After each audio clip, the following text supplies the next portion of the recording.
pag-usapan natin ang isang topic regarding Christ redeems us from the penalty of sin. So, mayroon pong tinatawag na penalty. Ang tao pag nagkasala ay may nakasaad sa kasulatan na mayroon pong penalty. Kaya sa umagang ito, explore po natin ang tungkol po dito at paano tayo na pinubos ng ating Panginoon doon sa penalty.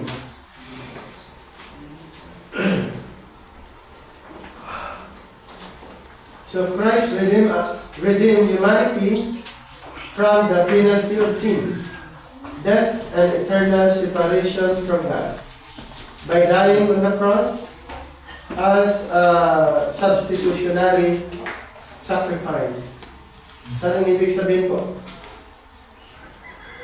Ang Panginoon Jesus, siya po yung nagpako ng ating kasalanan. Kaya mayroong record sa Bible, 2 Corinthians chapter 5, verse 21. For He hath made Him to be sin for us, who knew no sin, that we might be made the righteousness of God in Him. Sino po yung umako sa penalty ng ating kasalanan? Ang Panginoon Jesus. Siya po yung namatay sa cross. Dapat ang nagdusa sa kasalanan ay hindi ang Panginoon. Dapat tayo, di ba? Dapat tayo. Pero dahil sa pagmamahal ng ating Panginoon, inako niya yun. Okay? Inako niya lahat para tayo ay maligtas. Dito sa binasa natin, we might be made the righteousness of God. Ang nangyari po, nang inako ng Panginoon ang kasalanan ng lahat ng tao, ang kanyang righteousness ay ibinigay sa atin. Nung ibinigay sa atin yung righteousness na yun, hindi na tayo tinitignan ng Panginoon as sinners. Ang tinitignan niya sa atin, yung righteousness ng Panginoon na nasa atin. Ang kasalanan natin ay na kay Kristo. So, tinitignan ng Diyos Ama ang kasalanan natin na kay Kristo dahil na siya yung namatay. Nakuha yun yung tinatawag na substitutionary sacrifice. Mayroong tinatawag na substitute. Okay? Mayroong tinatawag na substitute. Ang Panginoon yung nagiging substitute para tayo ay maligtas. Ang tanong, paano tayo iniligtas ng Panginoon? Another verse na matatagpuan natin sa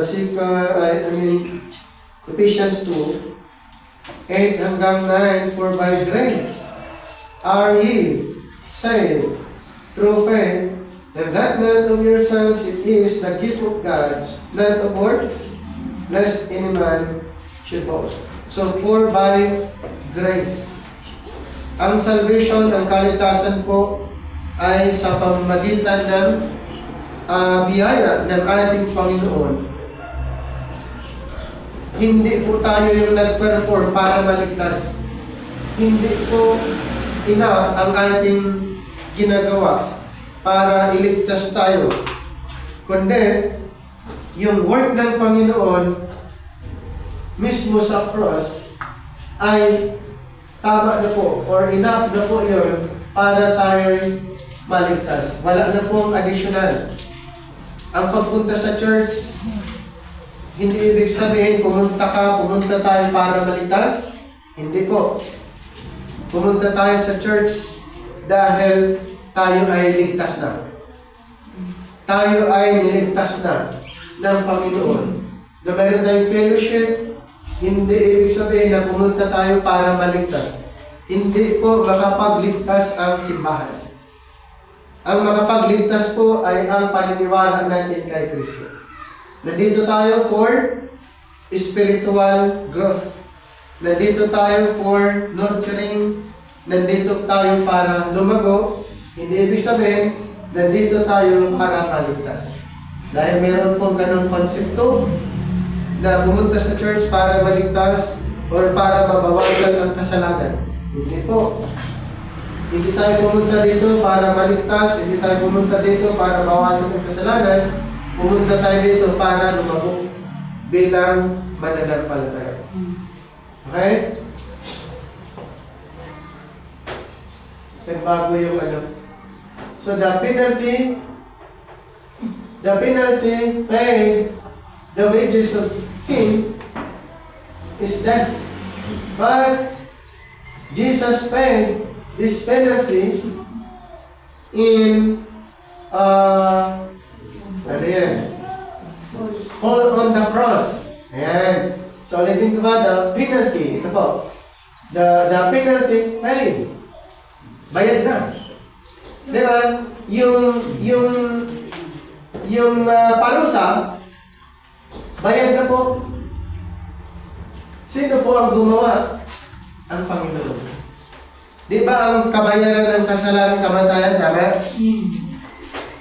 Sino nagbayad? Si Jesus. Bayad na po mga kapatid. The wages of sin is death.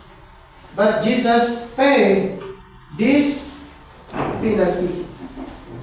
Saan? Sa cross. Kailangan maging malinaw sa atin, bayad na po. Okay? Walang kulang. Bayad na po yung penalty, ang Panginoon, yung naging sacrifice para sa atin.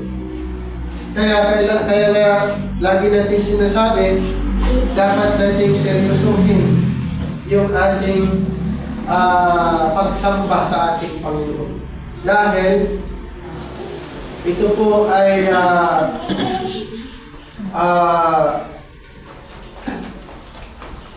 dahil ang Panginoon ay nagsakripisyo. Hindi po biro yun. Siya po ay nagsacrifice. Ang kanyang buhay ay kanyang ibinigay para sa lahat. So wala na po tayong iisipin pa tungkol sa kabayaran ng kasalanan. Huwag na natin isipin yun. Paano natin bayaran yung kasalanan?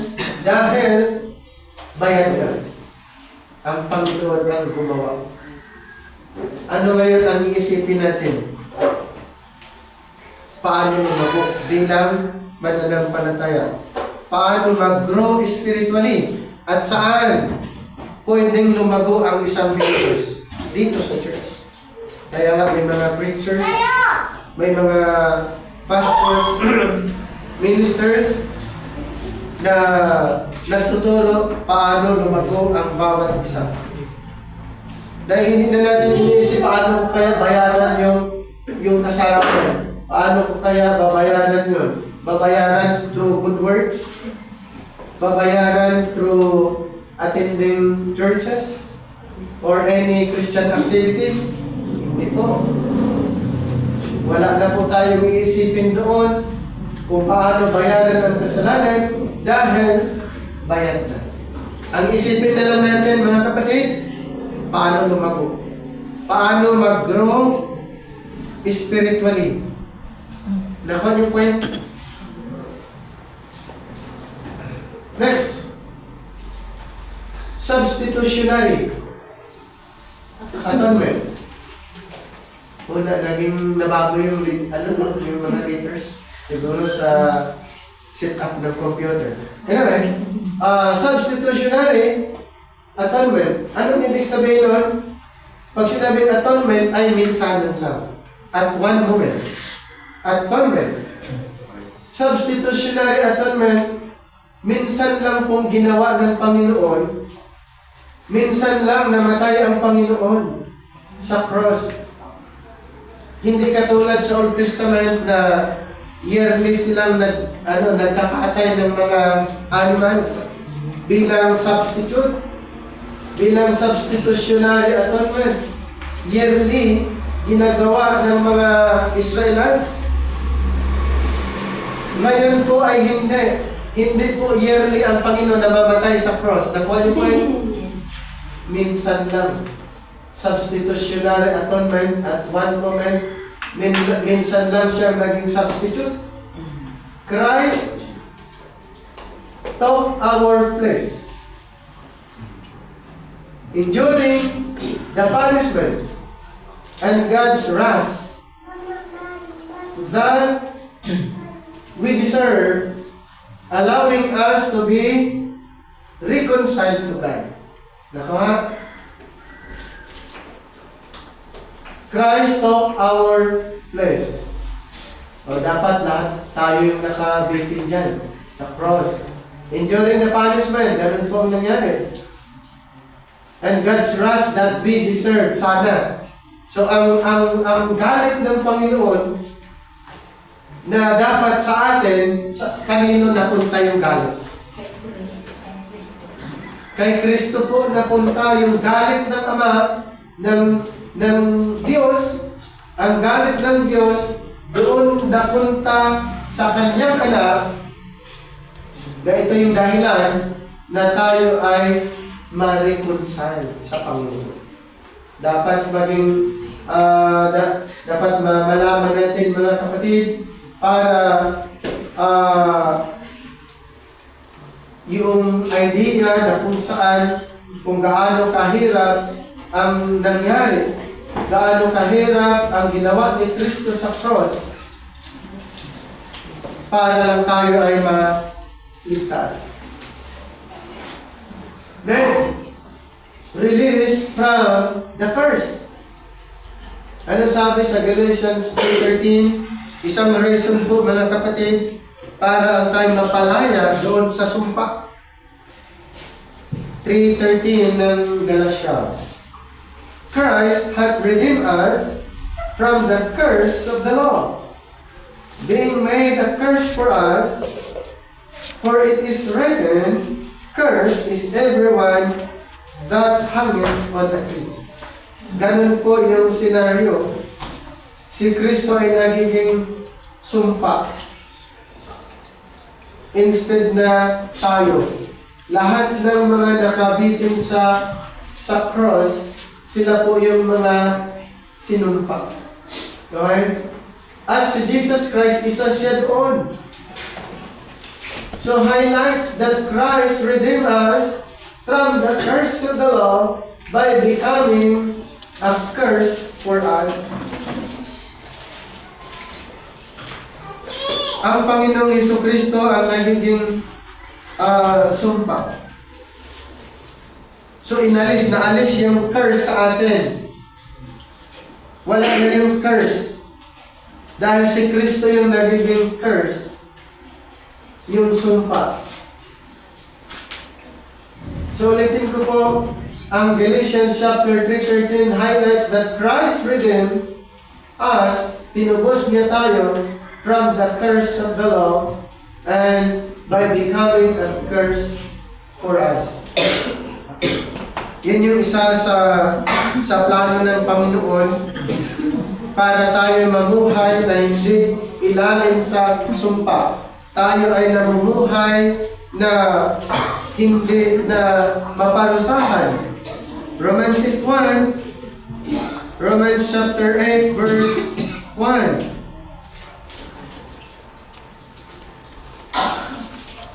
There is therefore now no condemnation to them which are in Christ Jesus, who walk not after the flesh, but after the Spirit. Wala na pong kaparusahan. Okay? Lahat ng nakay Kristo ay wala ng kaparusahan. Si Kristo ang naparusahan. Si Kristo ang nagiging curse para tayo ay makalaya doon. Freedom from the bondage or freedom from bondage. Ganun po ang isang ginawa ng Panginoon para hindi tayo nakakulong doon. So pinalaya tayo ng ating Panginoon from the bondage. This redemption acts as a purchase,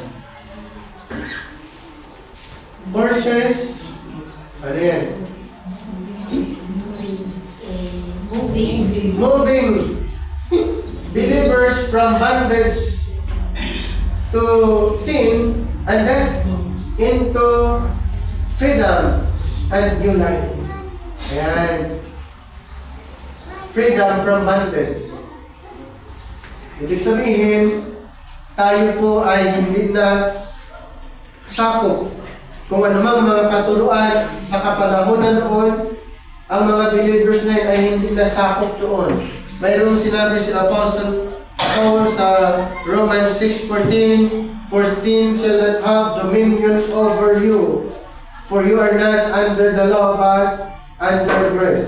You are not under the law of Moses, but under grace. So ang point noon, kung ano yung mga katuruan noon, hindi na tayo sakop doon. Tayo po ay binigyan ng freedom. Okay? Freedom and new life. Grace, through faith. This salvation is a figure of God's grace received through faith, not earned by works. Balikan natin yung Ephesians chapter 2. For by grace are ye saved. Ang kaligtasan pala ay isang regalo. Regalo ng Panginoon sa mga naniniwala. Sa mga naniniwala, through faith, not earned by works. Anong ibig sabihin nun? Not earned by works. Ang kaligtasan ko ay hindi bayad. Dahil ikaw ay gumawa, hindi po. Not earned by works. Salvation by grace. Through faith. Ang tanong, mahirap bang maligtas sa panahon natin ngayon? Hindi. Dahil ang kaligtasan ginawa ng Panginoon, ang part natin ay maniwala,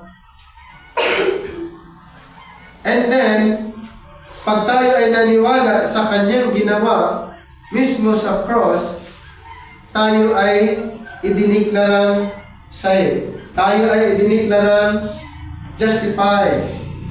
Romans 5:1. Romans chapter 5 verse 1. Ito po yung sinabi. Therefore, being justified by faith, we have peace with God through our Lord Jesus Christ. Then Romans chapter 3 verse 24, being justified freely by His grace through the redemption that is in Christ Jesus. Ulitin ko po, sa panahon natin ngayon, ang dali lang para ang tao ay maligtas ikumpara sa panahon noon. Sa panahon noon, under the time of Moses, or under the law of Moses, kailangan nilang pagtrabahuan para ang tao ay maligtas. Ngayon po, ang Panginoon yung nag-work. Ang Panginoon ang nag-perform para ang tao ay maligtas. Ang part natin ay maniwala. Maniwala and then lumago. Okay? So, this act of redemption ensures that believers are no longer under the dominion of sin and are freed from eternal condemnation. Saan po mangyayari itong eternal condemnation? Ito po yung mangyayari sa dagat-dagatang apoy ng Biblia. Nag-mention din. Siya na po napapaos ako dahil Halos everyday tayong nagsasalita. So, Revelation chapter 20, verse 15, and whosoever was not found written in the book of life was cast into the lake of fire. So ito pong condemnation, eternal condemnation, ito po ay ma-experience ng mga unbelievers. Saan? Sa lake of fire. So the penalty of sin, katulad ng na-mention natin kanina ay death and judgment. Death. So Paul teaches that sin brings a real consequence. Romans 6:23, Romans chapter 6 verse 23, for the wages of sin is death, but the gift of God is eternal life through Jesus Christ our Lord. The wages of sin is death. Yung death na na-mention po dito, ito po yung second death, eternal death.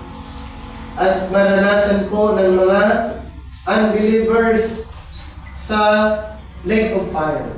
Okay, doon po sa lake of fire. And then, physical death. Meron kasing iba't ibang klase ng death. May physical death, mayroong spiritual death, mayroong eternal death, at marami pang klaseng death. This refers not only to physical death, but also separation from God and divine judgment. Yung sa Romans chapter 6:23, not actually referring to the physical death, but ito po'y tumutukoy sa eternal death. At ulitin ko, ang eternal death, ito po'y ma-experience ng mga unbelievers. Ang eternal life ay ma-experience naman ng mga believers. So may kaibahan yun, eternal life and eternal death. Ang eternal life ibibigay sa mga believers. Ang eternal death ibibigay sa mga unbelievers. So, sa mga naniniwala, sa mga nanampalataya, ang ibinigay ng Panginoon ang buhay na walang hanggan. So, kailangan malinaw sa atin para isang mag-motivate sa atin na ibinigay ng Panginoon ang buhay na walang hanggan. Ang tanong, kailan magagamit yon? Ang buhay na walang hanggan, kailan natin magagamit?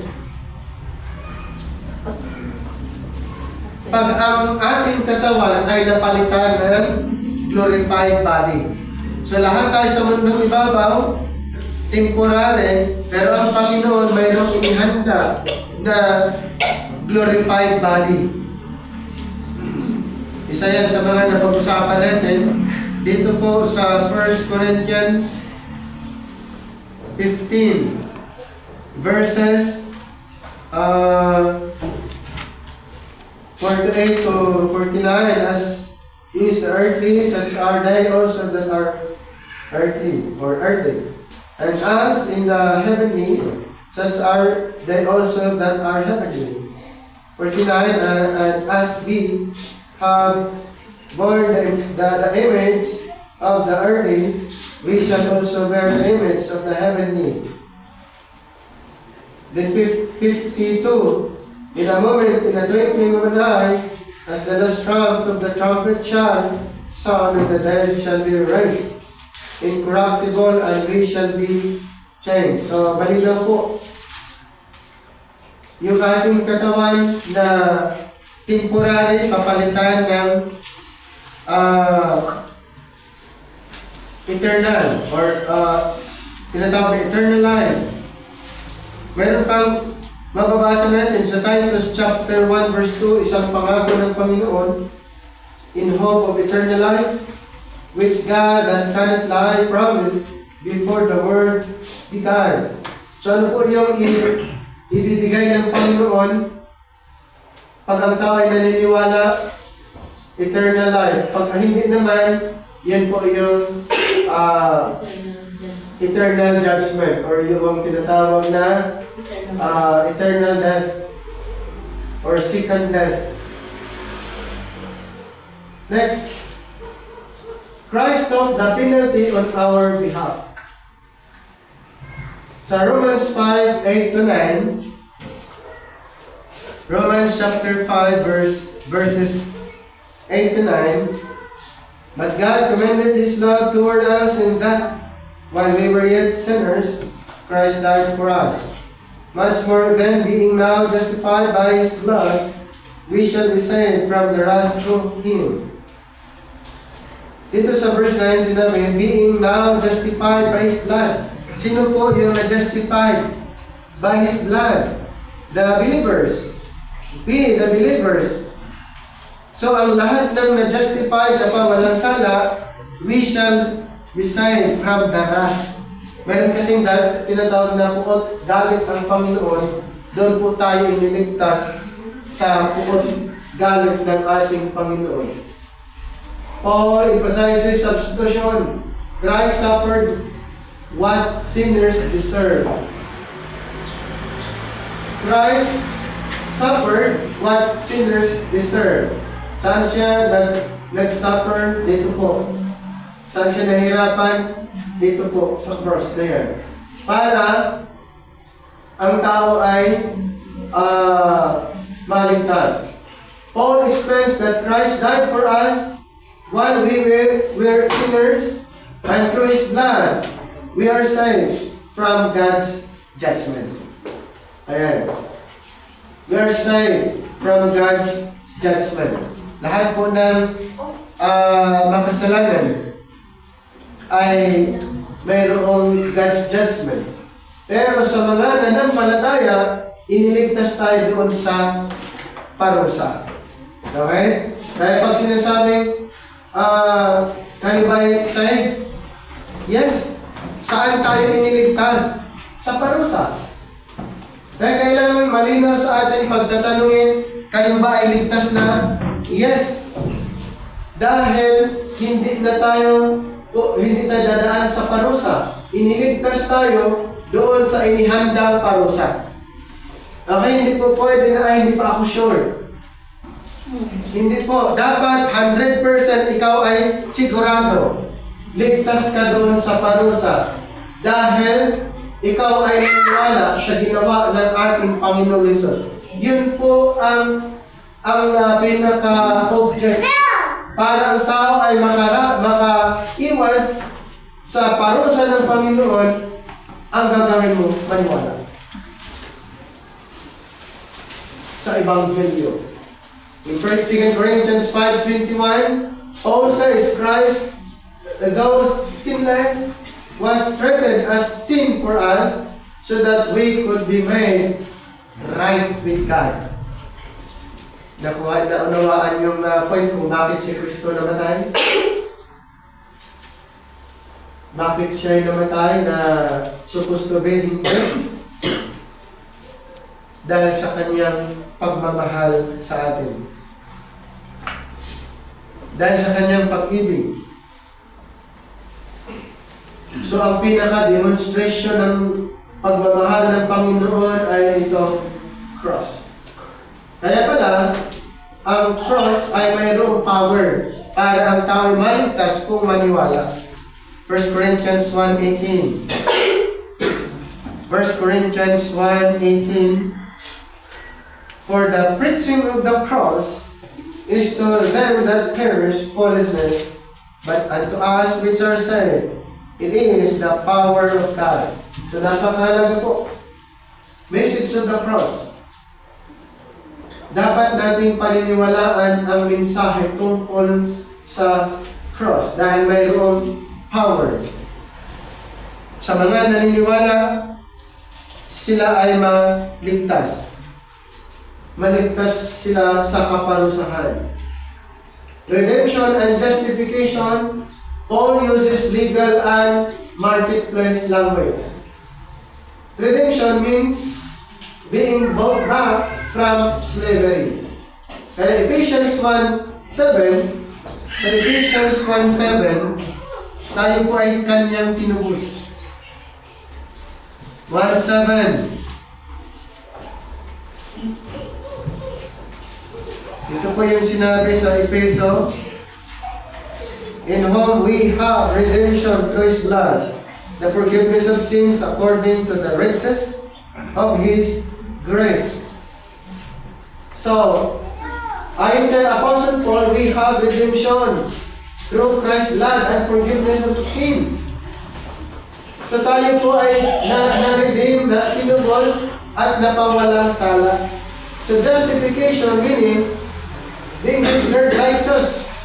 Ang tao na naniniwala ay diniklarang righteous, diniklarang justified in Romans 3:23 to 26. Basahin natin. Romans chapter 3.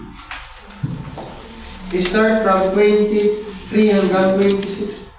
For all have sinned and come short of the glory of God, being justified freely by His grace, through the redemption that is in Christ Jesus, whom God has set forth to be a propitiation, through faith in His blood, to declare His righteousness for the remission of sins that are past, through the forbearance of God, to declare, I say, at this time His righteousness, that He might be just and the justifier of him which believe in Jesus.